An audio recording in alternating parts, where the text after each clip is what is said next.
Number and gender, वचन आणि लिंग हा भाग इंग्रजी व्याकरणातला आपण बघणार आहोत. अतिशय सोपा, मार्क मिळवून देणारा आणि तेवढाच ट्रिकी म्हणजे फसवणारा आणि आपण फसल्यामुळं आपले मार्क घालवणारा, म्हणजे मार्क मिळवून देण्यासाठी सोपा पण आहे आणि फसवून आपल्याला यातून मार्क घालवणारा असा हा भाग आहे, नंबर अँड जेंडर. सोपा आपण करूया त्याला कशाच्या आधारे, तर यामध्ये काही जे नियम आहेत, जेव्हा आपण नंबर्स चेंज करणार आहेत म्हणजे वचन बदलतानाचे काही विशिष्ट नियम आहेत, तेवढे 2-4 नियम लक्षात ठेवले की हा चॅप्टर आपल्याला एकदम इझी जाणार आहे आणि 100% आपण मार्क मिळवू शकतो. आणि जेंडर मध्ये सुद्धा काही 1-2-4 नियम आहेत, ते आपण लक्षात घेतले की आपल्याला इथं पण मार्क मिळवून देणार आहेत. मग ह्यासाठी सगळ्यात महत्वाचं काय आहे, तर आजच्या तासाला जे काही नंबर आणि जेंडर या भागामध्ये जे काही नियम स्पष्ट केले जातील, जे काही समजावून सांगितलं जाईल, त्याचा सराव करणं खूप गरजेचं आहे. आणि हा सराव केल्यानंतर 100% आपल्याला रिझल्ट मिळणार आहे. तर आज नंबर अँड जेंडर, वचन आणि लिंग या इंग्रजी व्याकरणासाठी आपण सुरुवात करूयात. तर ह्यामधले जे काही नियम आहेत आणि अपवाद आहेत, एक्सेप्शन्स असतात, जे काही रूल्स आहेत, ते आपण समजून घेतले ना, हे खूप इझी जाणार आहे. तर आता बघूयात, जे नंबर आहे, ज्या वेळेला आपण वचन बदलण्यासाठी नंबर्स बघणार आहोत, तर ते काय असतं, तर जे काही नाऊन असतं, नाम असतं, त्या नाऊन वरून ती वस्तू ते वस्तू किंवा त्या नामावरून आपल्याला जे काही बोध होणार आहे ते असतो एक किंवा एकापेक्षा जास्त. असा जेव्हा बोध होतो तेव्हा आपण त्याला नंबर म्हणायचं, म्हणजेच वचन म्हणायचं.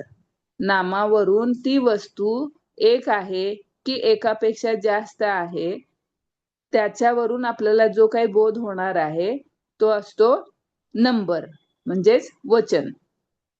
मग यामध्ये 2 प्रकारचे नंबर्स आहेत, सिंग्युलर नंबर आणि प्लुरल नंबर्स, एक वचन अनेक वचन. तसंच जेव्हा आपण जेंडर बघणार आहोत, तर जेंडर काय आहे आपल्याला मराठीमध्ये माहिती आहे, स्त्रीलिंग, पुल्लिंग, नपुंसकलिंग. आणि इथं आपल्याला एक कॉमन जेंडर बघायचंय, अभ्यासायचंय. आता कॉमन जेंडर काय आहे ते जेंडर हा भाग बघताना समजावून सांगते. तर पुरुष जातीचं आहे की स्त्री जातीचं आहे किंवा दोन्ही पैकी ते कोणत्याच जातीचं नाही, असं जेव्हा आपल्याला समजतं तेव्हा ते असतं जेंडर. मग आपण आता नंबरला बघूयात. पहिल्यांदा वचनसाठीचे नियम आणि काही अपवाद असतील ते बघूयात. आता बघा, जेव्हा आपण प्लुरल फॉर्मेशन करणार आहोत, म्हणजे एक वचनचं अनेक वचन करणार आहोत, त्यावेळेला सामान्य भाग आहेत, असे एकूण 4 प्रकारचे इथं नियम आहेत. काय आहेत? पहिला डिफॉल्ट म्हणजे आहे असा, सामान्यपणे आपण काय करतो, तर एक वचनचं अनेक वचन करताना एस प्रत्यय लावतो. जसं की बुक असेल तर बुक्स, हाऊस असेल तर हाऊसेस. हे नेहमीसारखं, नेहमीप्रमाणे कॉमन नियम आहे हा, तो आहे एस प्रत्यय लावून प्लुरल फॉर्म बनवणे. दुसरा जो नियम आहे, रूल आहे, तो रूल काय आहे, जेव्हा एखादं नाम त्याचं शेवटचे जे अक्षर असतात, ती अक्षर जर S, S H, C H, X, O आणि झेड असेल तर ईएस प्रत्यय जोडायचा. जेव्हा एखाद्या नामाच्या शेवटी किंवा त्या नामाचा जो शब्द आहे त्याचा शेवट जर S, S H, C H, X, O किंवा झेड असेल, त्यावेळेला आपल्याला त्याचं प्लुरल फॉर्म बनवत असताना शेवटी ES हा प्रत्यय जोडायचा. उदाहरणार्थ bus, buses, box, boxes, class, classes. आता बस मध्ये शेवटचं अक्षर S आलंय, त्यामुळे आपण इथं ES हा प्रत्यय लावून त्याचं प्लुरल फॉर्म बनवलं. बॉक्स मध्ये आपण इथं X शेवटचं अक्षर आलंय, त्यामुळं शेवटी आपण ES हा प्रत्यय लावून त्या बॉक्सचं बॉक्सेस असा प्लुरल फॉर्म बनवला. क्लास यामध्ये पण शेवटी S आहे, तर S आल्यामुळे तिथं आपण ES हा प्रत्यय लावला. तर असं ज्या वेळेला असतं शेवटचं अक्षर S, H, SH, CH, X, O आणि Z, त्यावेळेला आपल्याला ES हा प्रत्यय लावायचा आहे. हा झाला दुसरा नियम. आता प्लुरल फॉर्म बनवण्यासाठीचा तिसरा नियम काय? जर एखादं नाउन जे आहे ते शेवटी कन्सोनंट आणि शेवटी Y येतं.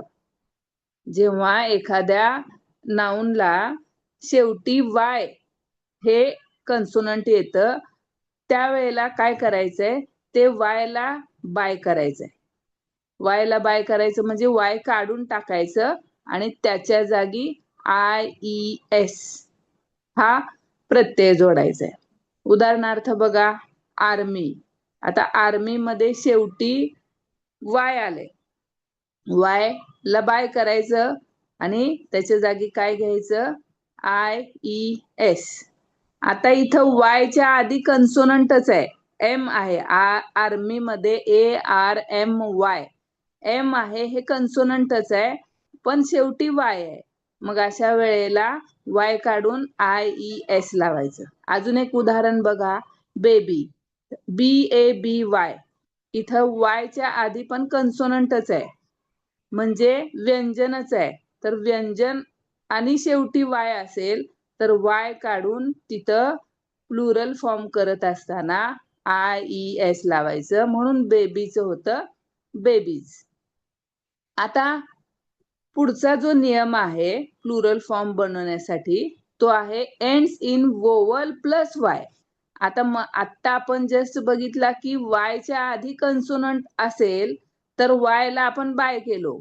आता चौथा जो नियम आहे, जर शेवटचं अक्षर स्वर आणि मग Y असेल तर काय करायचं, ते Y आहे असे ठेवायचं, त्याला फक्त S जोडायचं. Y आहे असं ठेवायचं, त्याला S जोडायचं. जर वोवल असेल तर, Y च्या आधी स्वर असेल तर, इंग्रजीमध्ये स्वर आहेत AEIOU, हे 5 स्वर आहेत. या 5 स्वरांपैकी Y च्या आधी जर एखादा स्वर आला तर त्याचं प्लुरल फॉर्म बनवत असताना, अनेक वचन बनवत असताना फक्त S हा प्रत्यय जोडायचा आणि त्या नामाचं अनेक वचन नाम बनवायचं. जसं की डे हे नाउन आहे. आता डे मध्ये Y शेवटी आहे, पण त्या Y च्या आधी आहे वोवल ए हा वोवल आहे, स्वर आलाय, आणि त्यामुळं तिथं आपण Y ला आता बाय नाही करायचं, तर Y ला हाय असंच ठेवायचं. Y ला हाय करायचं आणि त्याच्या सोबत S जोडायचा. लक्षात आलंय? अजून एक उदाहरण दिलेलं आहे, मंकी, MONKEY. आता Y च्या आधी E आलेला आहे, तर E आल्यामुळं म्हणजेच वोवल आल्यामुळं आपण Y ला हाय करायचंय, म्हणजे आहे असा ठेवायचा आणि त्याला पुढं S जोडायचंय. Monkey, monkeys. तिसरा आणि चौथा नियम लक्षात आला आहे का?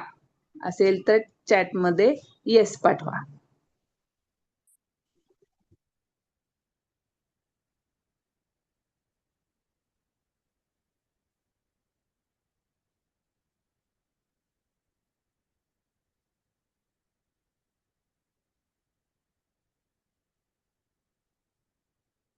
ओके. आता बघा, Y च्या आधी कन्सोनंट असेल तर Y ला बाय करणे लक्षात ठेवा. Y च्या आधी वोवल असेल तर Y ला हाय असंच ठेवायचं आणि फक्त एस लावायचं, हे आपण लक्षात ठेवूयात. आता हे चारही नियम आपल्याला प्लुरल फॉर्म बनवत असताना लक्षात घ्यायचे आहेत. आता इथं काही असे रिबेल्स म्हणजे बंडखोर म्हणून आपण मागं झालेलं आहे बघा. तर बंडखोर असतात की त्यांच्यामध्ये काहीही बदल होत नाही, त्यांना काही बदल करता येत नाही. मग असे कोण कोण आहेत? ज्या वेळेला रूल काय सांगतो बघूयात आपण. ज्या वेळेला एकवचनी सामान्य नाम असतं त्याच्या शेवटी एफ पहिल्यांदा आपण हा बघूयात, रिबेल्सचा नंतर बघूयात. रूल पुढचा काय सांगतोय तर एकवचनी सामान्य नामाच्या शेवटी जर एफ किंवा एफ ई असेल तर अनेक वचन करताना ते एफ किंवा एफ ई काढायचं आणि त्याच्या जागी व्ही ई एस जोडायचं. एक वचनाचं अनेक वचन करताना, सिंग्युलरचं प्लुरल करत असताना जर त्या शब्दाच्या शेवटी, त्या नामाच्या शेवटी एफ किंवा एफ ई असेल तर ते एफ किंवा एफ ई काढून टाकायचं आणि तिथं व्ही ई एस हा प्रत्यय जोडायचा आणि त्याचं प्लुरल फॉर्म करायचं. जसे की काफ, CALF, इथं एलचा उच्चार लोप पावलेला आहे, काफ असा उच्चार होतो. मग काफचा उच्चार काफ मध्ये एफ हे लास्ट आलेलं आहे. मग ह्या वेळेला काय करायचं, एफ काढून त्याच्या ऐवजी आपण व्ही ई एस लावलं, तिथं होतं कार्व्स. काय होतं?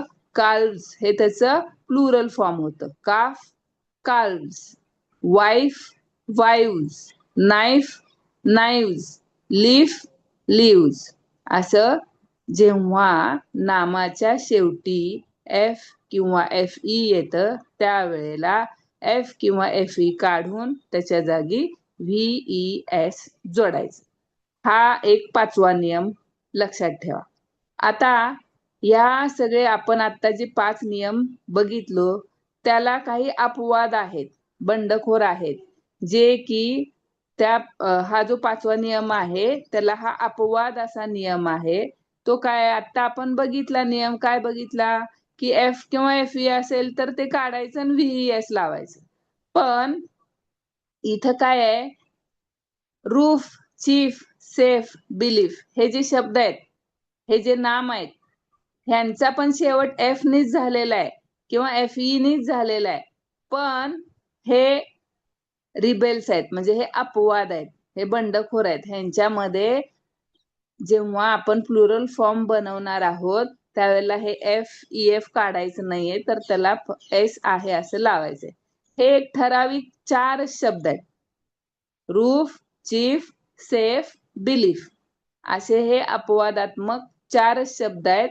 त्यावेळेला काय करायचं, हे 4ही शब्द लक्षात ठेवायचे. लक्षात ठेवण्यासाठी आहे आपली ट्रिक. काय ट्रिक आहे? The chief on the roof is safe. हे वाक्य लक्षात ठेवा. The chief on the roof is safe. यामध्ये जे हे 4ही शब्द आलेले आहेत, रूफ, चीफ, सेफ आणि बिलीफ एक आहे, बिलीफ एक राहिलाय.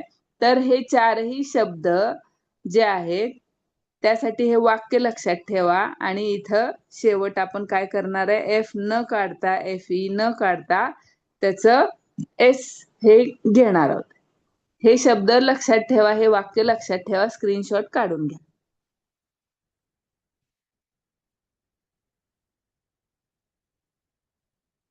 चला तर पुढे जो आपण प्लुरल फॉर्म करत असतानाचे नियम बघतोय. आता प्लुरल फॉर्म बनवत असताना आणखी काही नियम आहेत बघा. The vowel shift. आता इथं हा पुढचा जो नियम आहे त्यावेळेला स्वरात मधून बदल करून त्याचं कशा पद्धतीनं प्लुरल फॉर्म बनवायचं ह्यासाठीचा हा नियम आहे.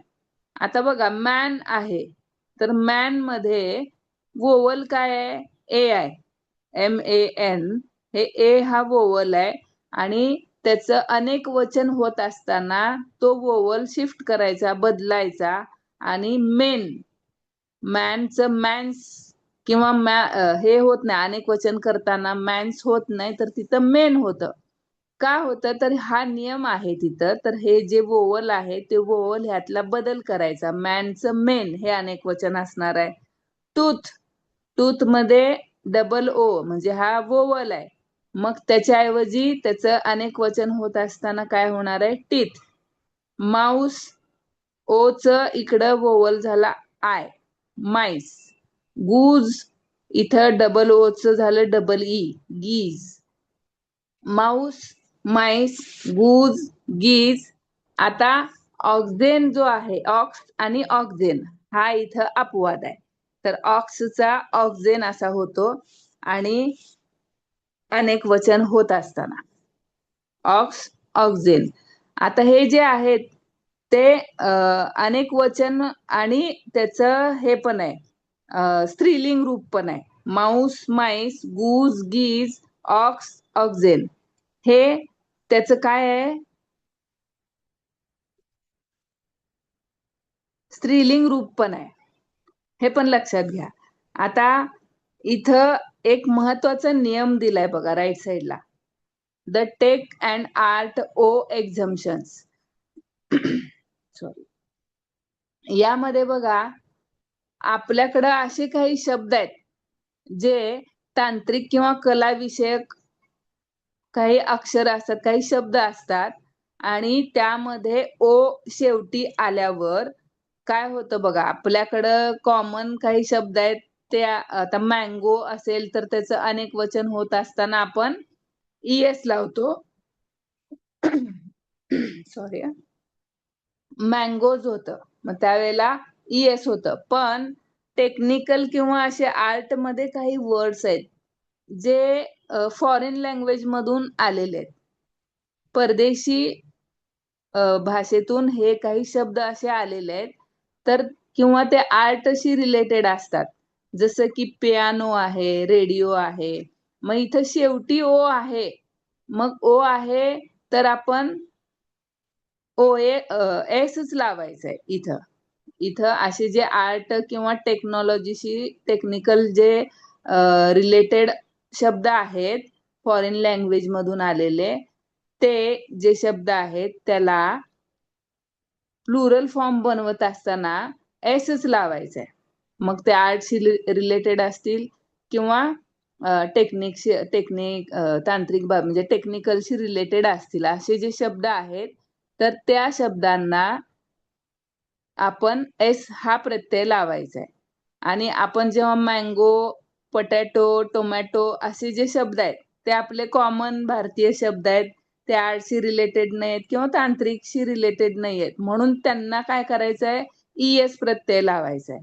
मँगोचं मँगोज करत असताना ईएस लागणार आहे. पोटॅटोचं पोटॅटोज करत असताना ईएस लागणार आहे. टोमॅटोचं टोमॅटोज असताना ईएस लागणार आहे. असे काही शब्द आहेत ते काय होणार आहेत? त्याला ईएस लागणार आहे. आणि आर्टशी रिलेटेड आहेत ते जसं की radio, radios, piano, pianos, photo, photos, इथं फक्त एस लागणार आहे. Solo, solos. असे काही शब्द आहेत जे आर्टशी रिलेटेड आहेत, त्यांना फक्त एस हा प्रत्यय लावून आपण प्लुरल फॉर्म बनवणार आहे. आता बघा एक एक्झामची नोट आपल्याला काय दिली आहे तर नवीन पद्धतीमध्ये हा ग्रीक शब्द आहे. रेडियस हा एक ग्रीक शब्द आहे आणि रेडियस म्हणजे त्रिज्या, आणि त्याचा अनेक वचन होत असताना रॅडी असा हा एक शब्द आहे. तो एक म्हणजे एक्स्ट्रा माहितीसाठी आपण जनरल नॉलेज म्हणून लक्षात ठेवूयात, कारण हे कॉम्पिटेटिव्ह एक्झाम मध्ये, तलाठी एक्झाम मध्ये आणि मला वाटतं कुठलं एमपीएससीच्या एक्झाम मध्ये एका विचारलं होतं. रेडियसचं रॅडी असं त्याचा प्लुरल फॉर्म होतो. ह्याचा पण स्क्रीनशॉट काढून घ्या.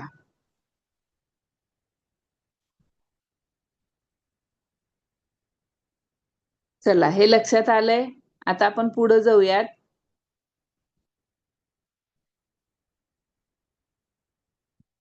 काही जे ग्रुप आहेत ते कायम एकवचनी किंवा अनेक वचनी असे असतात.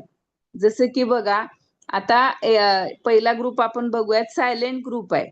यामध्ये एक वचन अनेक वचन सारखंच असतं. यामध्ये सिंग्युलर आणि प्लुरल फॉर्म सारखाच असतो. जसं की डिअर म्हणजे हरिण. हरिण एक असेल काय अनेक असतील काय? मग डिअर्स होत नाही तिथं, डिअरचं डिअरच राहतं. शिप आहे तर त्याचं शिपच राहतं, शिप्स नाही होत. हेअर म्हणजे केस, तर ते तेवढं हेअरच राहतं, त्यामध्ये बदल होत नाही. फिश फिशेस होत नाही, फिशच राहतं. स्वाईन स्वाईनच राहतं, स्वाईन्स नाही होत. इथं हे सायलेंट ग्रुप म्हणूयात आपण.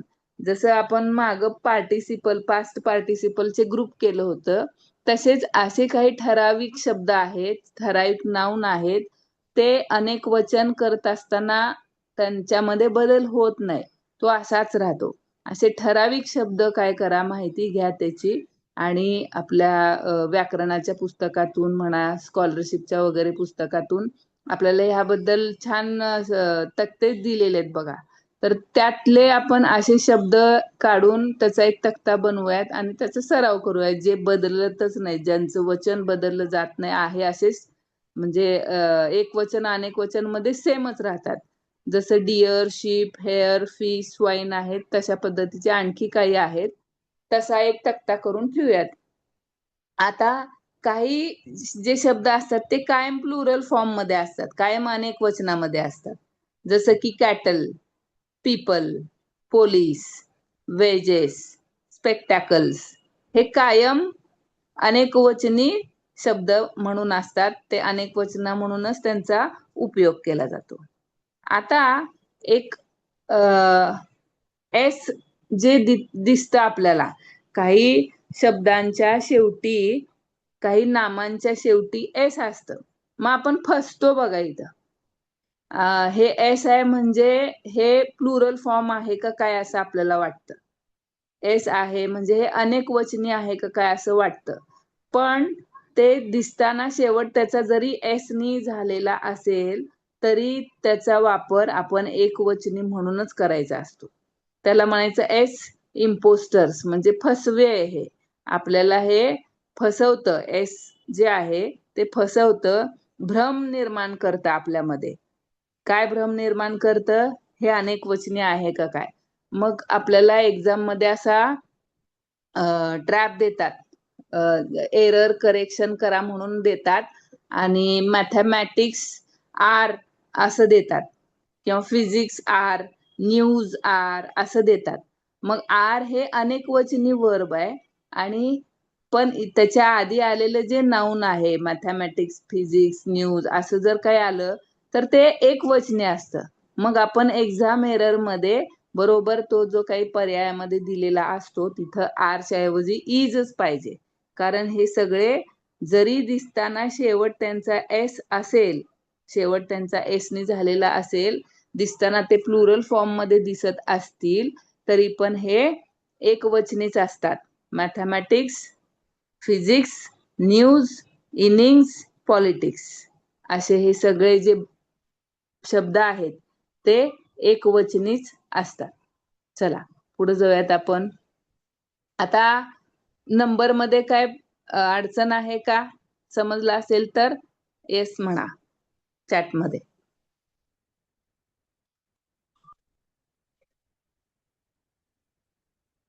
हा, पाणी पिले. नंबर्स मध्ये काय अडचण असेल, समजलं असेल तर येस म्हणा, नसेल तर आणखी एकदा आपण रिव्हिजन करू नियमांची. ओके, येस आलेला आहे. Okay, thank you. तरी पण आपण थोडे हे नियम एकदा रिव्हिजन करू थोडक्यात. तर नंबर्स दोन प्रकारचे असतात, सिंग्युलर आणि प्लुरल.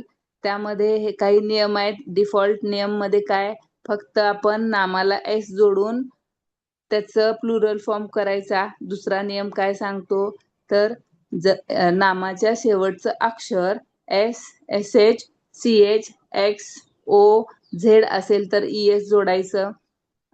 जर नामाचा शेवट कन्सोनंट नंतर वाय आला तर वाय ला बाय करायचं आणि त्याच्या जागी आय एस घालायचं, आणि मग त्याचं प्लुरल फॉर्म बनवायचं. चौथा नियम काय सांगतो, शेवटचं अक्षर वाय आलं पण त्याच्या आधी जर स्वर आला तर तो स्वर आला असेल तर वाय न काढता त्याला हाय असं ठेवायचं आणि त्याच्या समोर एस हे प्रत्यय जोडायचं. पुढचा काय नियम आहे? जर एक मिनिट पाणी पिते.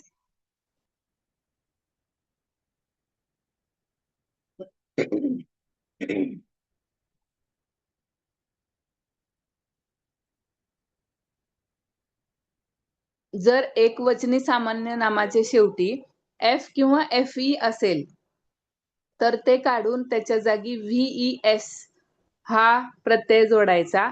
जसं की काफ, calves, wife, वाईव्ज, knife, नाईव्ज, leaf, leaves. पण ह्यामध्ये काही अपवाद आहेत. Roof, chief, safe, belief. The chief on the roof is safe. The chief on the roof is safe. यावर माझं बिलीफ आहे असं म्हणायचं. हे वाक्य लक्षात ठेवा. म्हणा 1, 2, 4 वेळा. The chief on the roof is safe आणि यावर माझा आहे बिलीफ असं म्हणा. म्हणजे बिलीफ हा एक शब्द जोडला जाईल. The chief on the roof is safe यावर माझा बिलीफ. हे चारही शब्द फसवे आहेत, अपवाद आहेत. इथं आपण स्वर असेल तर काय करायचं म्हणालात? वायच्या आधी जर स्वर असेल, वायच्या आधी बर का, वायच्या आधी जर स्वर असेल तर आपण वाय आहे असा ठेवायचा. उदाहरणार्थ इथं शेवटचा चौथा जो नियम दिसतोय त्यामध्ये DAY, वाय हा शेवट आलेला आहे. ह्या डे ह्या नामामध्ये वाय ने शेवट झालेला आहे, पण त्या वायच्या आधी वोवल आलाय म्हणजे स्वर आलाय. मग त्यावेळेला आपण वाय न काढता वाय आहे असंच ठेवायचं आणि त्याला एस जोडायचं. मग त्याचं प्लुरल फॉर्म होतं. डेचं डेज, मंकीचं मंकीज.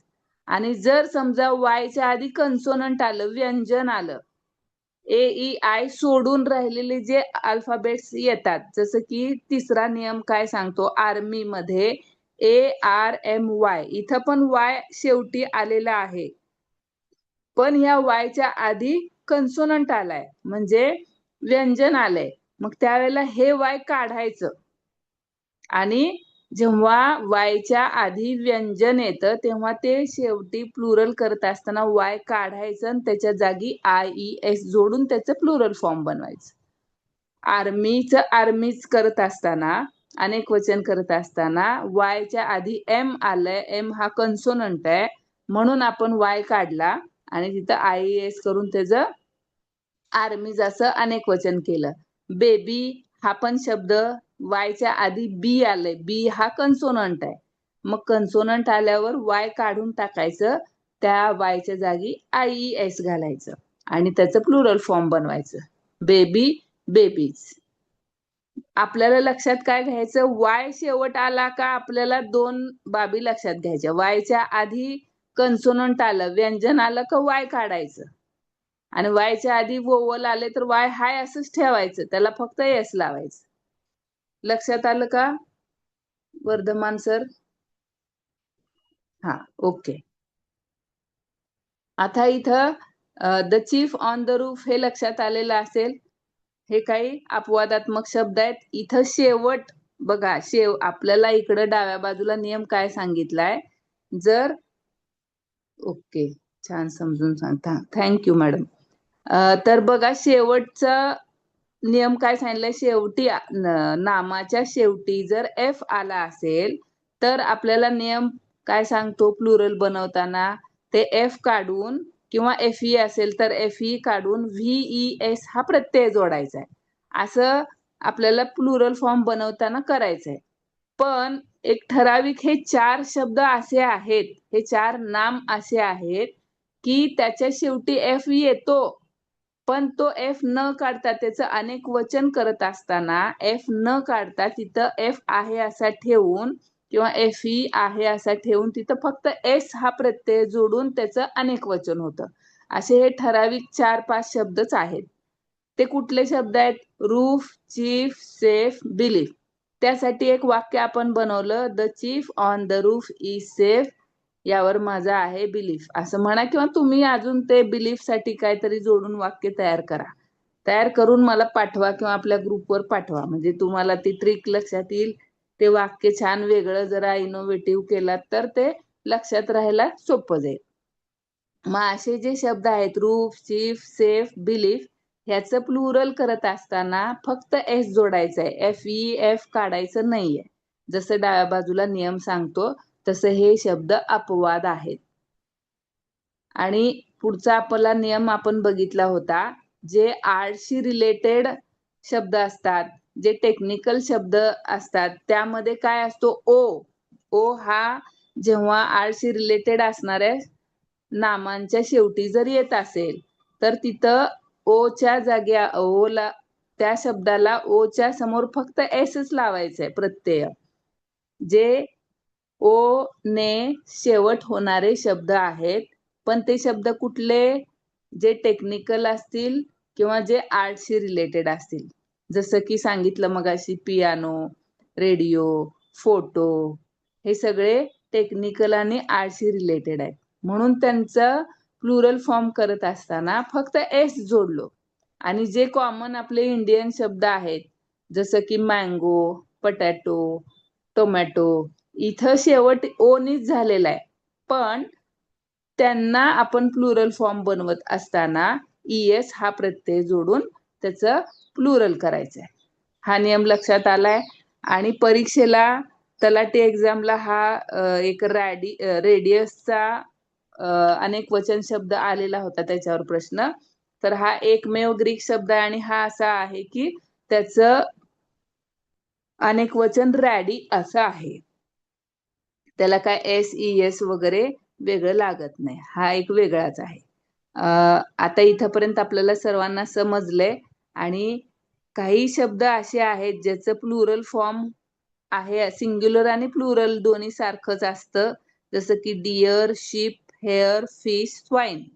आणि काही शब्द असे आहेत की ते कायम प्लुरल फॉर्म मध्येच असतात, जसं की cattle, people, police, wedges, spectacles. आणि एस आपल्याला एक फसवा आहे, भ्रम निर्माण करतो. परीक्षेमध्ये असा प्रश्न आला होता मागच्या एरर करेक्शन मध्ये. तर न्यूज आर असं तिथं दिलं होतं. आर हे त्याचं अनेकवचनी क्रियापद, न्यूजच्या पुढे आर हे अनेकवचनी क्रियापद लावून दिलं होतं. मग एरर करेक्शन मध्ये असे खाली अंडरलाईन करतात एक दोन शब्दांना. मग कुठला एरर आहे तो भाग काढायचा असतो बाजूला, तो पर्याय सांगायचा असतो. मग आता न्यूज आर म्हणजे लक्षात येत नाही ना आपल्याला. तर न्यूज हा एकवचनी शब्द आहे, पण तिथं एस आल्यामुळं आपण फसतो, भ्रम निर्माण करतो. हा एस इम्पोस्टर आहे तो, म्हणजे भ्रम निर्माण करणार आहे. म्हणून असे हे शब्द जे आहेत, mathematics, physics, news, innings, politics, हे शब्द एकवचनीच आहेत, सिंग्युलरच आहेत, हे लक्षात ठेवा. ओके, आता आपण बघूयात जेंडरकडं. आता जेंडरमध्ये 4 प्रकार आहेत, मस्क्युलाइन, फेमिनाइन, न्यूटर आणि कॉमन. सॉरी. तर मस्क्युलाइन जे आहेत म्हणजे पुल्लिंग, ज्या नामावरून पुरुष जातीचा बोध होतो, नर म्हणून ज्याचा आपल्याला बोध होतो, ते असतात मस्क्युलाइन. उदाहरणार्थ बॉय, किंग, बुल, हॉर्स.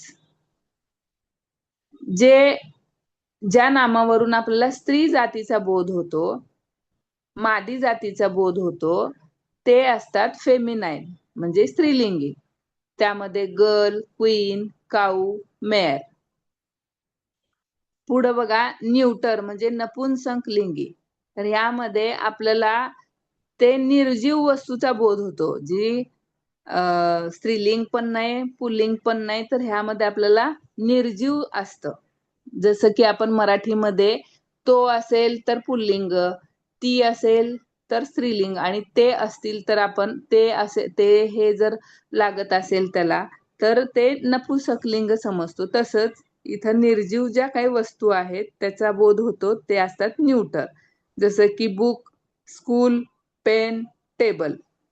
यावरून ते मस्क्युलाईन आहे का फेमिनाईन आहे हे आपल्याला कळत नाही, म्हणून ते न्यूटर आहेत. आणि कॉमन सामान्य लिंग हा एक नवीन प्रकार आहे. नवीन म्हणजे जुनाच आहे. त्यामध्ये काय आपल्याला असं ग्रुपमध्ये असल्यासारखं असतात. मग ह्यामधून आपल्याला पुरुष आणि स्त्री असं दोन्ही पण एकत्रच असतात त्यात. जसं की पॅरेंट्स, आता पॅरेंट्स मध्ये आई वडील दोन्ही असतात, पालक. चाइल्ड मध्ये मुलगा किंवा मुलगी दोन्ही असतं. स्टुडंट विद्यार्थी विद्यार्थिनी दोन्ही असतात, म्हणजे स्त्रीलिंग आणि पुल्लिंग दोन्ही असतात. टीचर यामध्ये पण पुरुष शिक्षक स्त्री शिक्षिका हे दोन्ही असतात. मग असे जे शब्द आहेत त्यातून आपल्याला कॉमन हे सामान्य लिंग लक्षात येतं. कॉमन जेंडर मध्ये हे शब्द आहेत असं जेव्हा आपल्याला लक्षात येतं, म्हणजे स्त्रीलिंग पुल्लिंग हे दोन्ही पण त्यामधून आपल्याला बोध होतो, ते असतात कॉमन जेंडर. हे चारही जेंडरचे प्रकार लक्षात ठेवूयात. आता ह्याचे काही नियम आहेत ते बघूयात. जेव्हा जेंडर जेव्हा आपण बघतो त्यावेळेला पूर्ण जेव्हा बदलायचं असतं, म्हणजे स्त्रीलिंगचं पुल्लिंग किंवा पुल्लिंगचं स्त्रीलिंग करत असताना काही आहेत नियम. त्यातला पहिला नियम काय, प्रेफिक्स किंवा सफिक्स न जोडता त्याला बदल होतो. जसं की बघा, जे काही ह्युमन काइंड आहेत म्हणजे मानवामध्ये असे काही नाम आहेत, त्यांचं स्त्रीलिंग पुल्लिंग करत असताना ब्रदरचं सिस्टर होतं, जेंटलमॅनचं लेडी होतं, हजबंडचं वाईफ, लॉर्डचं लेडी, नेफ्यूचं नीस. हे आपल्या मानवी प्रजातीमधलं झालं. आता बीस्ट आणि बर्ड्स मध्ये, पशु आणि पक्ष्यांमध्ये प्रेफिक्स किंवा सफिक्स न जोडता ह्याचं लिंग बदल कसा होतो. ड्रेकचं डक होतं. ड्रेक हा नर बदक असतो आणि डक हे मादी बदक असतं. स्टॅलियन आणि मेयर हा घोड्याचा प्रकार आहे. आणि घोडा म्हणजे स्टॅलियन आणि मेयर हा पुरुष म्हणजे नर असतो आणि स्टॅलियन हे त्याचं मादी असते. रॅम आणि इव्ह ह्यामध्ये रॅम जे आहे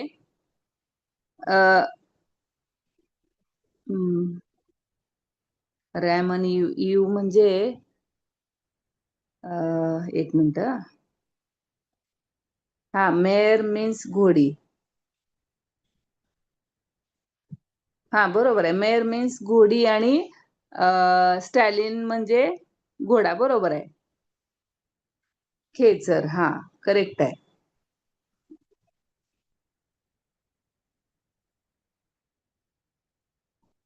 पुढं जे आहे रॅम आणि इव्ह.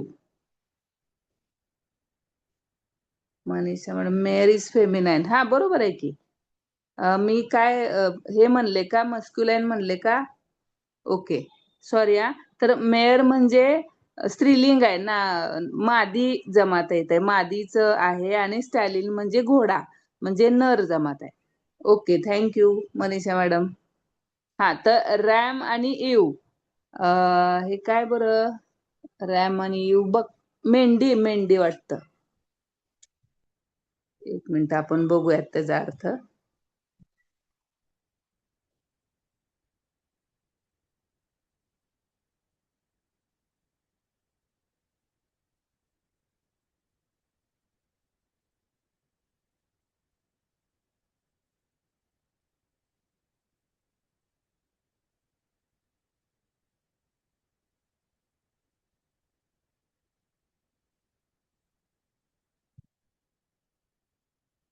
मेंढी बरोबर आहे. इव म्हणजे मेंढी आणि रॅम म्हणजे मेंढा. इव म्हणजे मेंढी आणि रॅम म्हणजे मेंढा येत आहे. आणि स्टॅग म्हणजे स्टॅग आणि इव यामध्ये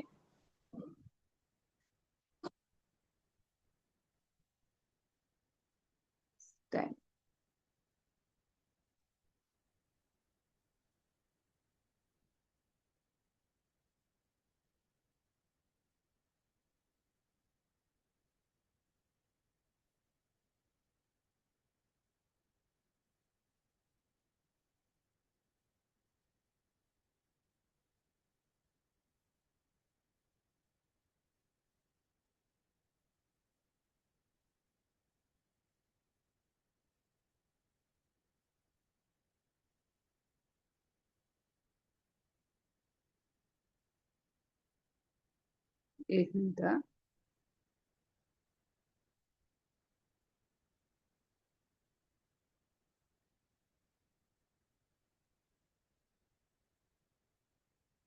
हा.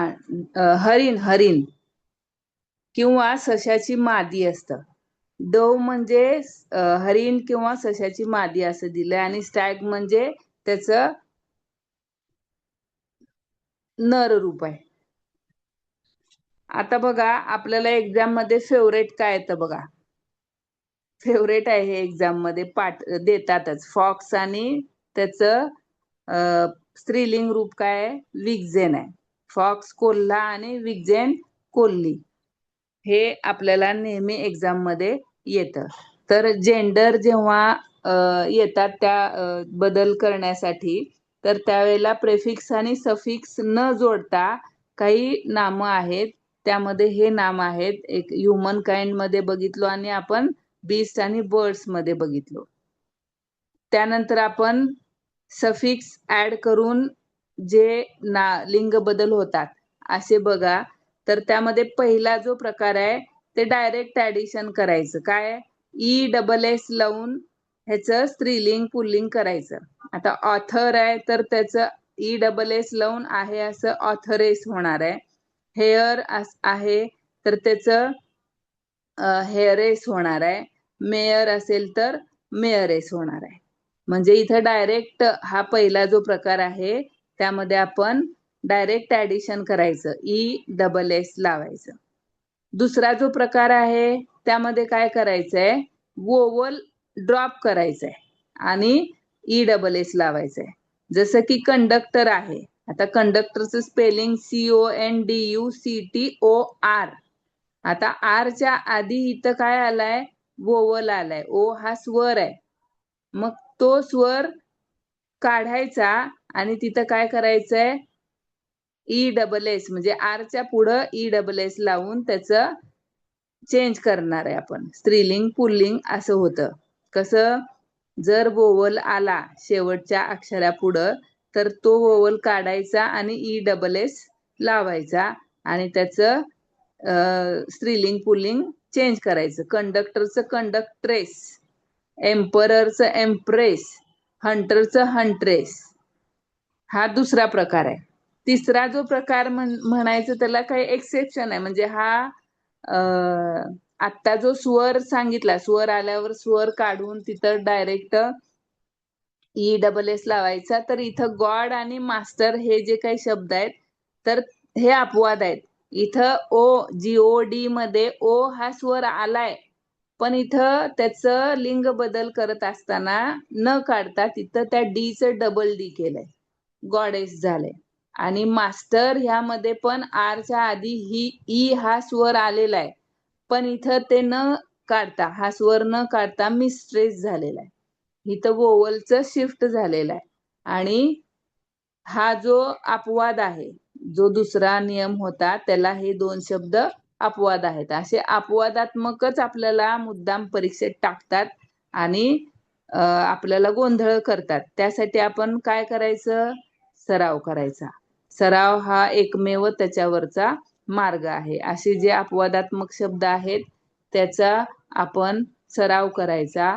म्हणजे आपल्याला इथं फसलं जात नाही. त्या एक्झामिनरच्या ट्रॅपमध्ये आपण अडकत नाही. पुढचा बघा नियम. आता जेव्हा सामान्य नामाच्या पूर्वी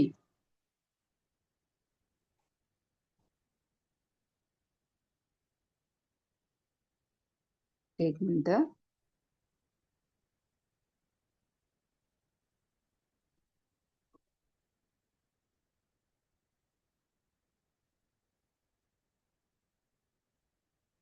सामान्य नाम असतं त्यावेळेला काय करायचं? प्रेफिक्स किंवा सफिक्स जे असतं ते विशिष्ट त्याला जोडून येतं. जसं ग्रँड मदर आहे तर ग्रँडफादर असेल तर ग्रँड मदर. इथं हा ग्रँड मदर आणि एक मिनिट.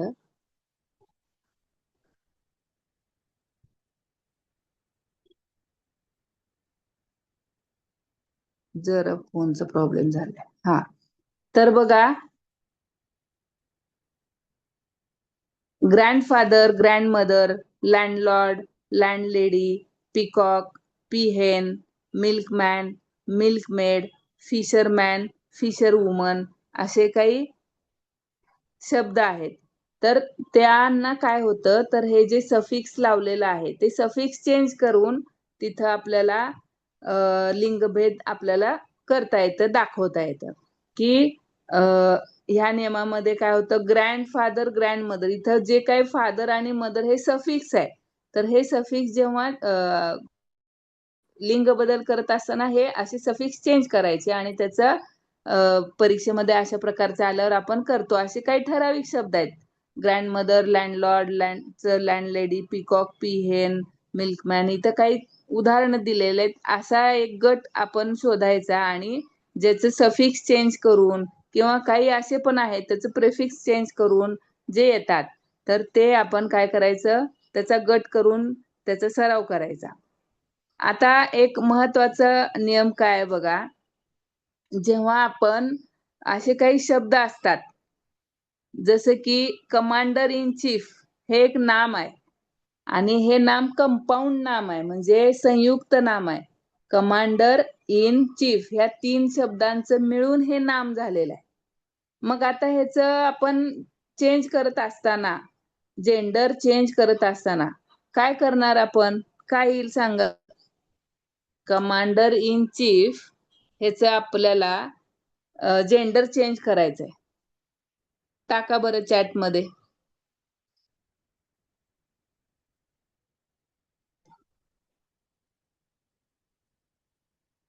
काय म्हणतात, ओ सायलेंट सफिक्स चेंज. हा, सफिक्स चेंज होतोय, बरोबर आहे. ओ सायलेंट कुठे आहे,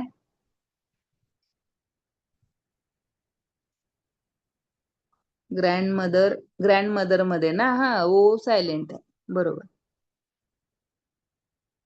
कमांडर इन चीफ ह्या नामाचं आपल्याला जेंडर चेंज करायचंय.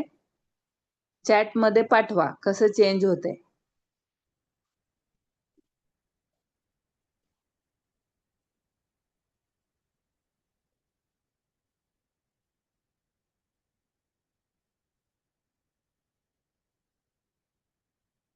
Lady commander.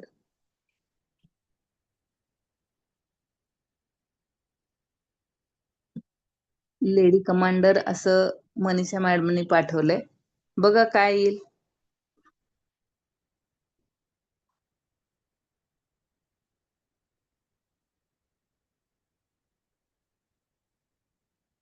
हा तिथं दिलंय खरं. थांबा मग मी आता हे, बर ठीक आहे, इथं दिलेलं आहे, तुम्हाला दिसलंय, ते लक्षात आलं नाही मला. बर, आता मला सांगा, ह्याचं तुम्ही जेंडर चेंज केलात, तर आता काय करा, ह्याचं नंबर सांगा बरं चेंज करून. Commander in chief, commander in chief, no change, woman commander. Commander in चीफचं वचन बदला.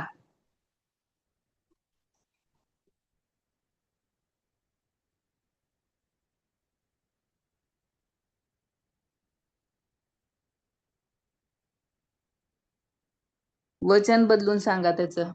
नो चेंज नाही, चेंज होतं. कमांडर इन चीफचं वचन बदलताना इथं दिलेला आहे नियम. आता प्लुरल रूल काय आहे, कमांडर्स इन चीफ, आपण काय करतो, परीक्षेत हा शब्द आलेला आहे, कमांडर इन चीफ असा दिला होता. Sorry, cheating. चिटिंग केलं म्हणजे बघून सांगितलं का, ओके. हा, कमांडर इन चीफ असं येतं बघा परीक्षेत, ते फसलं जातं आपण. हा, राष्ट्रपती महिला असले तरी त्यांना कमांडर इन चीफ म्हणतात, बरोबर. Commander in chief, commander in chief. बघा, कमांडर्स इन चीफ येईल का कमांडर इन चीफ येईल? चला तुम्हाला होमवर्क हा, कमांडर इन चीफ येईल का कमांडर्स इन चीफ येईल बघा. त्याचं वचन बदलत असताना हा, मेल फिमेल सेम असतं, करेक्ट आहे. ह्यामध्ये मेल फिमेल करेक्ट सेमच असतं. कमांडर इन चीफ पुरुष पण असू शकतो, कमांडर इन चीफ लेडी पण असू शकते.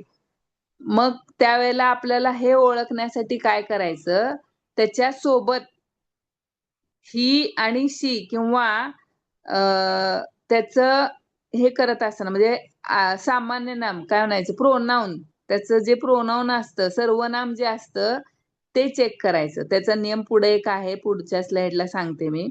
तर त्यावेळेला काय करायचं ते लक्षात घ्यायचं.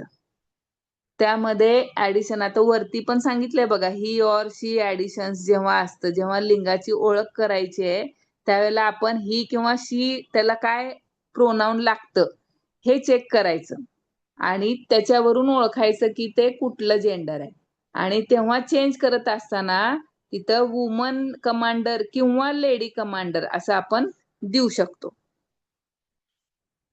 आणि आता काय करा, तुम्हाला होमवर्क काय दिला मी, कमांडर्स इन चीफ होतं का कमांडर इन चीफ होतं? मला दोन्ही उत्तर आले चॅटमध्ये. मी ज्या वेळेला तुम्हाला वचन बदला म्हणून सांगितलं त्यावेळेला दोन्ही उत्तर आलेत. काही जणांचं कमांडर्स इन चीफ आलंय, काही जणांचं कमांडर इन चीफ आले. आता एस कुठं लावायचं बघा आणि ते मला ग्रुपवर पाठवा.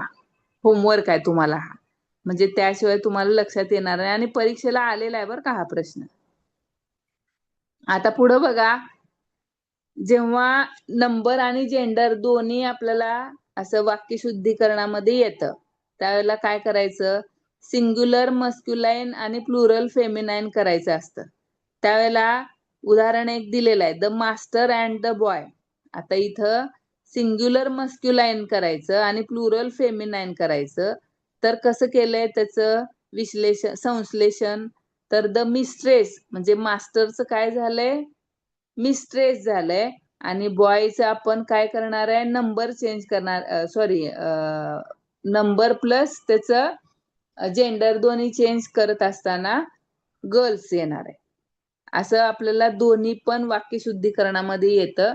तर त्यावेळेला काय करायचं, काय म्हणतात, चीफ हा अपवाद आहे मॅम. हो, चीफ हा अपवाद आहे, पण चीफ मग जेव्हा आपण त्याचा नंबर चेंज करतो वचन बदलत असताना ह्या नंबर कमांडर्स इन चीफ यामध्ये वचन बदलायचं आपल्याला. मग कमांडर्स इन चीफ पाहिजे का कमांडर इन चीफ पाहिजे का कमांडर्स इन चीफ पाहिजे, हे तुम्हाला मी होमवर्क दिलाय. चीफ हा अपवाद आहे, कशामुळे अपवाद आहे म्हणता तुम्ही, नंबरला. हा, ओके. तर नंबरला हा अपवाद आहे, चीफच आहे का हे तुम्ही मला होमवर्क दिलाय. मग तुम्ही एस त्याचं चीफ आहे असं नंबर राहतं का त्याला एस लागतं, का कमांडर आहे असं राहतं का त्याला एस लागतं वचन बदलत असताना, हे सांगितलंय. आता इथं कमांडर्स इन चीफ आलंय पण एस ला ऍफॉस्ट्रॉफी आलंय.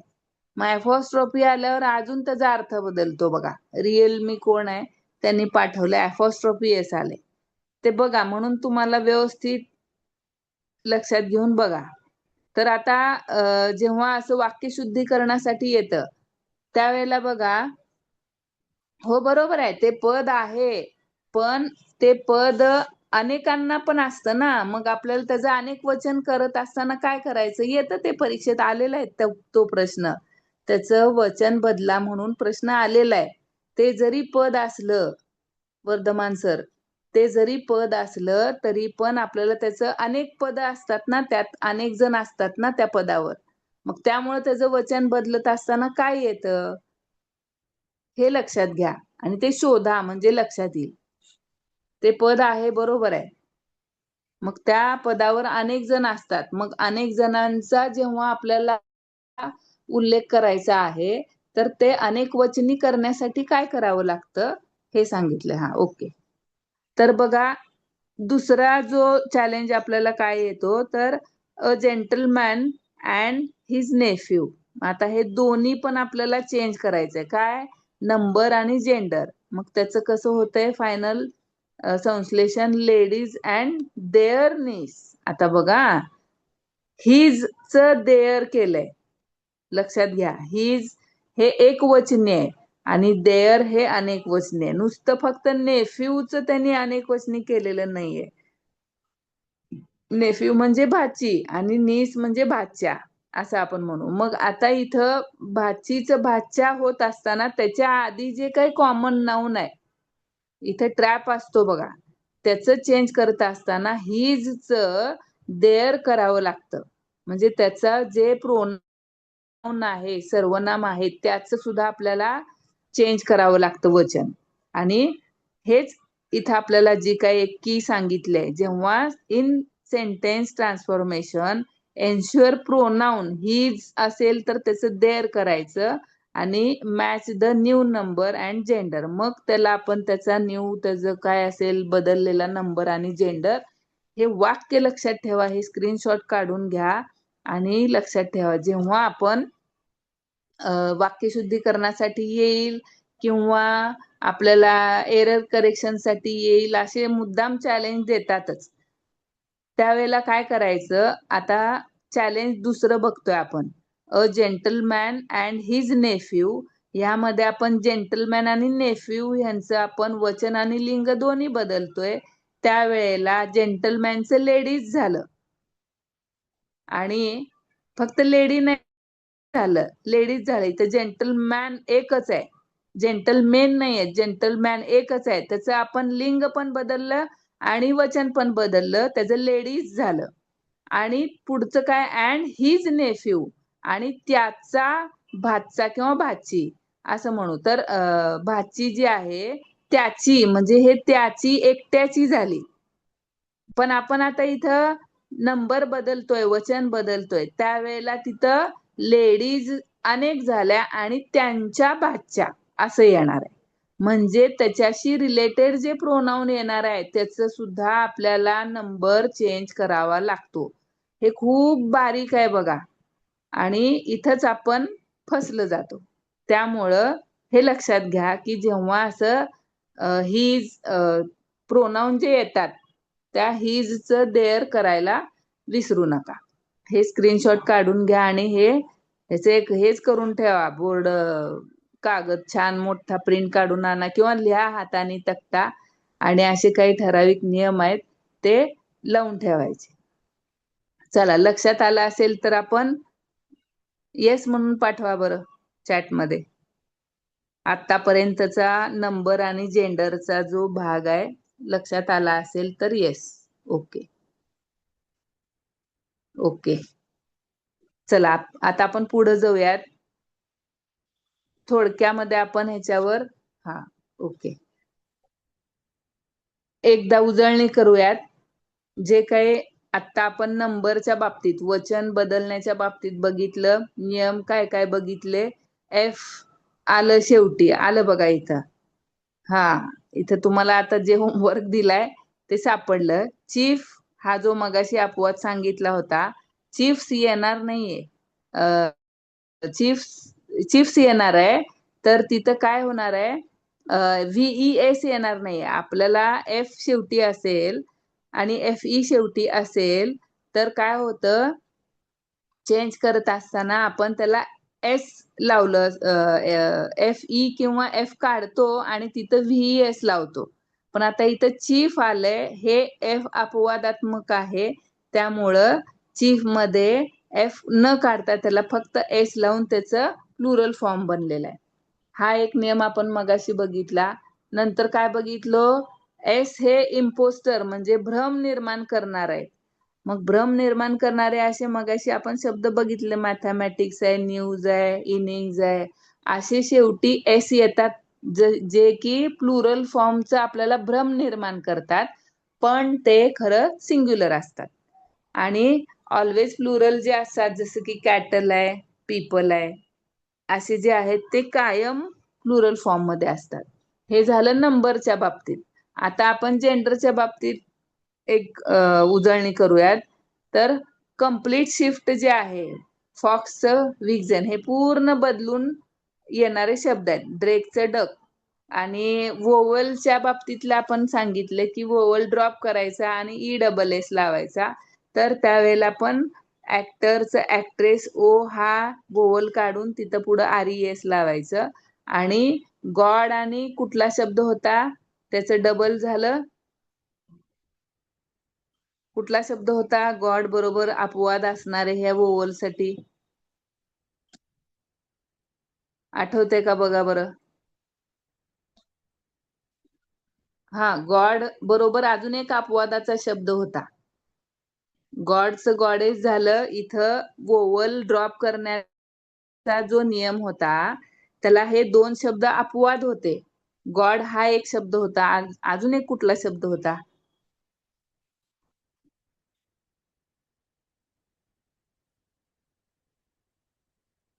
हम्म. हा, रेडियस रॅडी हे वेगळा ग्रीकचा सांगितलेला, वरती आलेलं आहे. मास्टरचं इथं काय केलं होतं बघा, आपण येऊ त्या स्लाइडवर. हे बघ, मेबल दोर्टी त्यांचं बरोबर आहे बरं का, त्यांनी मास्टर हे आठवलं, लक्षात आहे त्यांच्या. तर गॉड आणि मास्टर हे दोन शब्द अपवाद आहेत.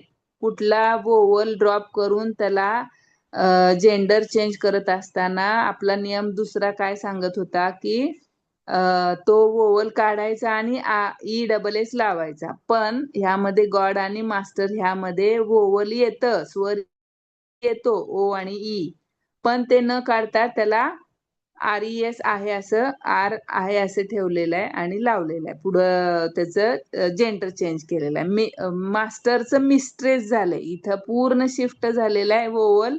आणि गॉड मध्ये डबल डी झालेला आहे. हे दोन शब्द असे दोन नियम वेगळे लागून त्याचा अपवाद आहे. एक डबल डी होणार आहे आणि इथं पूर्ण शिफ्ट झालेला आहे. हे लक्षात ठेवा. हीच उजळणी आपण करतोय आता. लक्षात आले? आता आपला फोकस हे जे रिबेल्स आहेत, हे जे अपवादात्मक आहेत, हा, ए ऐवजी आय, हा बरोबर आहे, हे ए ऐवजी आय फक्त ह्या एका बाबतीतच आहे बरं का. इथं ए शिफ्ट, हा, ए शिफ्ट होऊन हे फक्त रेडियस आणि रॅड, हा हा एकच शब्द पूर्ण वेगळा आहे. रेडियस आणि रॅडी हा एकच शब्द एक्झाम मध्ये, तलाठी एक्झाम मध्ये विचारला होता MPSCच्या. तर हा लक्षात ठेवायसाठी आपण सांगितलं होतं. ठीक आहे, ओके वर्धमान सर. तर बघा, आपले जे फोकस आहे हे नंबर आणि जेंडरच्या बाबतीत, ते आपण हे जे असे रिबेल्स असतात, म्हणजे जे अपवाद आहेत, बंडखोर आहेत, त्यांच्यामध्ये फसवय असतात, असेच मुद्दाम एक्झामिनर आपल्यासाठी देतो. कारण आपण शिक्षक आहे आणि शिक्षक म्हणजे खूप हुशार आहेतच. तर त्यांना फसवायचं कसं ह्यासाठी मुद्दाम ते एक्झामिनर काय करतात, हे असे फसवे जे आहेत अशावर फोकस करून त्यांनी परीक्षेला देतात. मग आपण पण काय करायचं, तयारीत राहायचं. तुम्ही कसला पण प्रश्न टाका, आम्ही त्याचं उत्तर देणारच. कारण आम्ही दररोज क्लास अटेंड करतोय, दररोज शिकवलेलं लक्षात घेतोय, त्याचा सराव करतोय. त्यामुळं तुम्ही कसेही प्रश्न टाका म्हणावं, आम्ही तयार आहे. म्हणून आपण काय करायचं, आपला फोकस ह्या असे जे काही अपवादात्मक आहेत त्यांच्यावर लक्ष द्यायचं, त्याचा सराव करायचा. आणि मग आपण निश्चित, and you will S the exam, निश्चित आपण त्याच्यामध्ये कौशल्य मिळवणार आहोत, निपुण होणार आहोत. ओके, चला आता आपण सरावाकडे जाऊयात. पहिला जो प्रश्न आहे, find the plural of ox. ऑक्सचं प्लुरल फॉर्म पाठवा. करेक्ट. वैष्णवी मॅडम बरोबर आहे. मनीषा मॅडम बरोबर आहे. गीता मॅडम बरोबर आहे. श्रीकांता मॅडम बरोबर आहे. मनीषा जगताप मॅडम बरोबर आहे. मेबल दोर्ती बरोबर बरोबर आहे. ऑक्सेन, ऑक्सेन हा त्याचा प्लुरल फॉर्म आहे. दुसरा प्रश्न बघा. हा बरोबर आहे, ऑक्सेर झालं बघा. हा, ओके. दुसरा प्रश्न काय सांगतोय, विचारलाय, choose correct form, mathematics is oblique or interesting.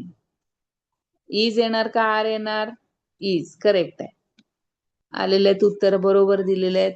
Mathematics is येणार आहे. इथं एस हा इम्पोस्टर आहे, भ्रम निर्माण करतो. तर इज हा इम्पोस्टर आहे आणि त्यामुळं चला आता पुढचा तिसरा प्रश्न बघा. हा करेक्ट आहे, इज बरोबर आहे. सर्वांनी बरोबर उत्तर दिलेलं आहे. तिसरा प्रश्न, प्लुरल ऑफ रेडियस. स्पेलिंग बघा वैष्णवी मॅडम. हा वर्धमान सर बरोबर आहे. ओके, नीता मॅडम बरोबर आहे. बरोबर आहे Shrikanta madam, Geeta madam correct आहे. चौथा प्रश्न बघा, आयडेंटिफाय इनकरेक्ट प्लुरल. आता दिलेले काही प्लुरल्स दिलेत, त्यातलं इनकरेक्ट कुठलं आहे बघा. नाईव्स, बिलीव्स, लिव्स. कुठला आहे बघा, नाईव्स, बिलीव्स, लिव्स.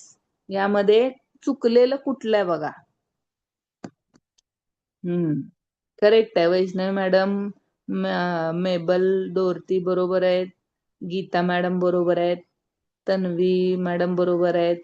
श्रीकांता मॅडम बरोबर आहे. हा तुम्ही अश्विनी मॅडमनी त्याचं अनेक वचन करून पाठवले, बरोबर आहे. संजय सर बरोबर आहे. श्रीकांता मॅडम बरोबर आहे. विवो बरोबर आहे. वर्धमान सर बरोबर आहे. महेशा मॅडम बरोबर आहे. तर इथं बघा LEAFS लावलंय. आपला नियम काय होता, एफ असेल तर एफ काढून त्याच्या ऐवजी VES लावायचा होता. त्यामुळे लिव्हचं अनेक वचन लिव्ज असं होतं. लक्षात आले. प्लुरल आणि रेडियसचं रॅडी आणि लिव्हचं लिव्ज. आता पुढचा आपण जेंडरचे प्रश्न बघूयात. Feminine form of fox. Feminine form of fox. Fox काय येते? बरोबर जे कोपऱ्यात ठेवले होते, ऑक्सिजन आलं बघा. ऑक्सिजन नाही. हा वैष्णवी मॅडम बरोबर आहे. अश्विनी मॅडम बरोबर आहे. वर्धमान सर बरोबर आहे. गीता मॅडम एकदा चेक करा. अश्विनी मॅडम बरोबर आहे. रिअल मी बरोबर आहे. मनीषा मॅडम बरोबर आहे. मनीषा उमरे, मनीषा जगताप मॅडम बरोबर आहे. मेबल बरोबर आहे. गीता मॅडम बरोबर आहेत. Srikanta madam correct.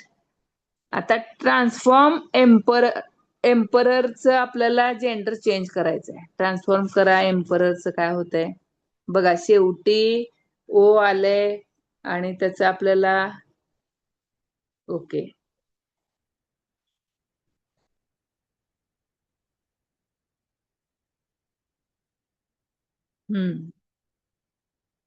Manisha madam, मेबल, हा बरोबर आहे. तर बघा, EMPRESS इथं ओ हा वोवल आलाय आणि आपल्या नियमानुसार वोवल आला तर आपण ओ काढून तो वोवल ड्रॉप करून त्याच्या ऐवजी आपण ESS घेतलाय. आणि इथं स्पेलिंग मात्र खूप लक्षात घेणं गरजेचं आहे बरं का. EMPRESS, एम्पररचं एम्प्रेस. काही जण चुकून R पण लिहिलं जातं. तुम्हाला पर्यायामध्ये असं देऊ शकतात की EMPRES असं दिलं जातं स्पेलिंग मध्ये. हा आत्ता मी दाखवायले आन्सर. आत्ता मी घेतले आन्सर, दिसायलेत ना. तुम्ही पाठवल्यानंतर मी आन्सर दाखवले. तर स्पेलिंग साठी मुद्दाम मी हे लक्षात घ्या की तुम्हाला परीक्षेमध्ये एम्परर असेल आणि एम्प्रेस मध्ये EMPRESS हा पर्याय बरोबर असणार आहे. पण अजून EMPRRES असा पण पर्याय दिला जातो. कारण वरती एम्परर मध्ये ROR येणार आहे. मग ROR म्हणल्यावर आपण ओ फक्त काढून R राहणार आहे असं समजतो. आणि R असणारा पर्याय सुद्धा आपण निवडू शकतो. एम्प्रेस, हा प्रेस लक्षात ठेवायचं. Very good. ही ट्रिक बघा, गीता मॅडमनी लगेच एक ट्रिक लक्षात सांगितली ठेवण्यासाठी. प्रेस लक्षात ठेवायचं. जोर द्यायचा प्रेसवर. करेक्ट आहे. चला, लक्षात आले. आता पुढचा तिसरा प्रश्न बघा. Identify common gender. Common gender कुठले आहेत? सामान्य लिंग, ज्यामध्ये स्त्री आणि पुरुष दोन्हीचा बोध होतो. किंग, पेन, टीचर, काऊ. करेक्ट. वर्धमान सर करेक्ट आहे. गीता मॅडम करेक्ट आहे. अश्विनी मॅडम करेक्ट आहे. वैष्णवी मॅडम करेक्ट आहे. अश्विनी घुगरे मॅडम करेक्ट आहे. Manisha madam, Sanjay sir correct. Neeta madam correct. Anjali correct. Manisha madam correct. Correct आहे. तर इथं टीचर हा कॉमन जेंडर आहे, कारण यामध्ये लेडीज आणि जेंट्स दोन्हीचा आपल्याला बोध होतो. किंग मध्ये फक्त मस्क्युलाइन लक्षात येतो. पेन मध्ये न्यूफर लक्षात येतो, म्हणजे नपुसकलिंगी लक्षात येतो. काऊ मध्ये आपल्याला फेमिनाईन लक्षात येतं. पण टीचर मध्ये आपला कॉमन जेंडर काय सांगतो, तर त्यामध्ये दोन्ही स्त्रीलिंग पुल्लिंग दोन्हीचा बोध होतो. ते लिंग असतं कॉमन जेंडर. पुढचं बघा. Feminine form of hair. HEIR. त्याचं फेमिनाईन फॉर्म पाहिजे. ओके. स्पेलिंग लक्षात ठेवा. स्पेलिंग वर जोर द्या. प्रेस मगाशीचा जोर बघा. हा, हेअरनेस आलं बघा. हेअरनेस, हेअररेस काय येते बघा. हेअरनेस येते का हेअररेस येते?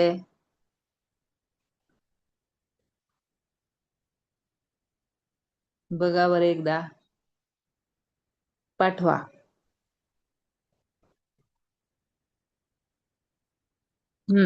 बघा बरोबर उत्तर काय येते. HEIRESS. एन मधून कुठून आलं हेअरनेस? आपल्याला नियम काय होता? हे डायरेक्ट ऍडिशन करायचं होतं इथं ESS आणि त्याचं जेंडर चेंज होत होतं. तर त्यातला हा शब्द आहे हेअरेस. आणि इथं काय एन वगैरे घ्यायचे, ऍडिशनल करायची गरज नव्हती. लक्षात आले? लक्षात आले का सर्वांना? लक्षात आलं असेल तर येस पाठवा चॅटमध्ये. आणि हे जे आतापर्यंतचा जो भाग झालाय त्याचा सराव करा. नियम लक्षात ठेवा. अपवादात्मक वर आपण जास्त लक्ष देऊयात.